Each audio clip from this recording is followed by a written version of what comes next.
देवदासी प्रथा क्या थी, जिसे कभी भगवान की सेवा कहा गया, वही धीरे धीरे कई मासूम लड़कियों की जिंदगी की कैद बन गई।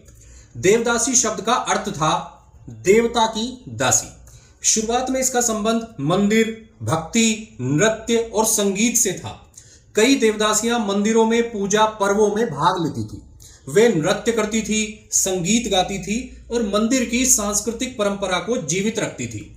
कुछ क्षेत्रों में उन्हें सम्मान भी मिलता था, लेकिन असली दर्द यहीं से शुरू होता है। समय बदला, मंदिरों की शक्ति बढ़ी, समाज बदला और धीरे धीरे यह पवित्र कही जाने वाली परंपरा कई जगह शोषण की व्यवस्था में बदलने लगी। गरीब परिवारों की बच्चियों को भगवान के नाम पर समर्पित किया जाने लगा।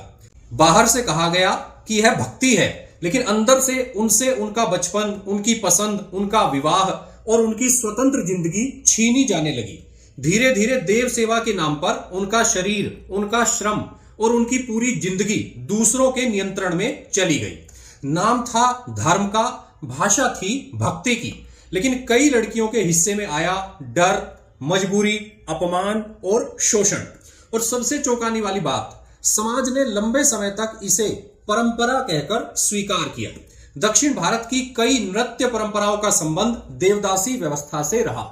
भरतनाट्यम की पुरानी परंपरा को कभी सदिर कहा जाता था, जिसे कई देवदासियां प्रस्तुत करती थी। बाद में यह कला मंदिरों और दरबारों से निकलकर आधुनिक मंच पर आ गई। लेकिन याद रखिए, कला महान हो सकती है, पर किसी इंसान का शोषण कभी महान नहीं हो सकता। आज देवदासी प्रथा कानूनी और नैतिक रूप से गलत मानी जाती है, फिर भी इसकी विरासत दो रूपों में दिखाई देती है। एक तरफ नृत्य और मंदिर कला की सांस्कृतिक धरोहर, दूसरी तरफ उन महिलाओं का दर्द जिनके पुनर्वास और सम्मान की लड़ाई अभी भी अधूरी है।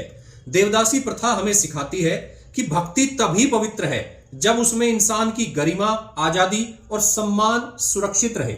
आप इस संबंध में क्या सोचते हैं? कमेंट करके जरूर बताएं।